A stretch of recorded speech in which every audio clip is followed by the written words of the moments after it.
1 year ago today, I met the love of my life. We met on a dating app, which it was a poorly ran one, similar to Christian Mingles, but for Jews. And we talked on there for a little bit. It was bad giving notifications that another person sent a message. So we were like, hey, I don't have anything to do. Do you want to meet up sometime for coffee? And she was like, yeah, sure. When? And be like, well, I'm free today. Do you want to meet up today? And so we met at the mall nearby. That was near her place. And we got coffee, talked for, what was it, like 4 hours. It was great. Like, had all the things that I was looking for. And then we had a second date scheduled that was for Friday after that to go salsa dancing. And there's a picture that I have on my desk that I'm going to ask her later if it's okay if I share that picture with you guys. Of the moment that I knew that I wanted her to be my girlfriend and that I wanted her to be with me. And it was an interesting story because like, it wasn't that I was looking for this, but it was definitely something where I was like, yes, this is what I want. And then it was maybe 4 or 5 months later that I asked her to, like, hey, like, let's just uh, look at different rings or stuff like that just out of fun. And like I had the intention of like, yes, I want to look through these rings to then know what kind of style or something that you like.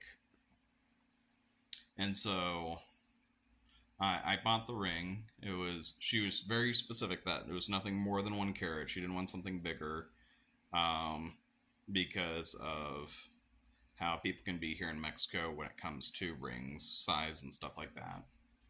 And so I picked out a ring that was very simple, and that's what she was wanting. That's what she liked, and we got that. And you might see that in one of the previous videos that I have. And I had a conversation with her parents about it, and it was very funny.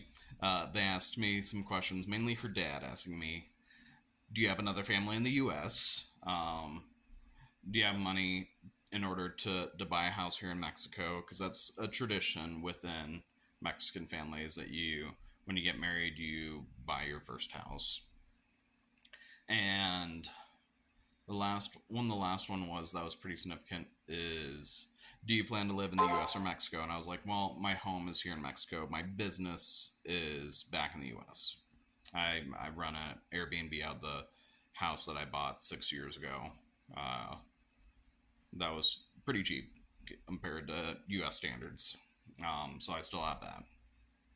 And a couple months later, on December 31st, I asked her uh, before the ball dropped, and it was a very interesting time of her trying to sabotage it, but not knowing that she was sabotaging it.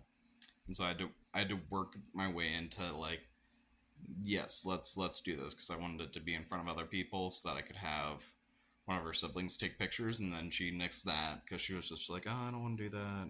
And like, oh, maybe we can give it to each other another time. Uh, and I eventually got her to allow me to read those to each other because we wrote letters to each other of like what we want the new year to be and make that a tradition. And so we did that. And the funny thing is, we watched the J Lo movie "Marry Me," I think is what it's called, the day before. So I knew what to say when I was like, uh, to say yes, like please say yes. And so I was like, DKC, DKC, and she did. She was very shocked, which I was surprised by. I thought she could see this coming. And so this marks the 1 year that we've been together, and then probably the same time next year is when we'll get married here in Mexico City. So I'm very excited about that. We're gonna do a day inside since it's Shavuot. We'll be eating a lot of dairy, so I was gonna get us some ice cream, um, some different cheeses and stuff like that, and watch The Proposal, which is her favorite rom com, and enjoy the day together. So That's my day today.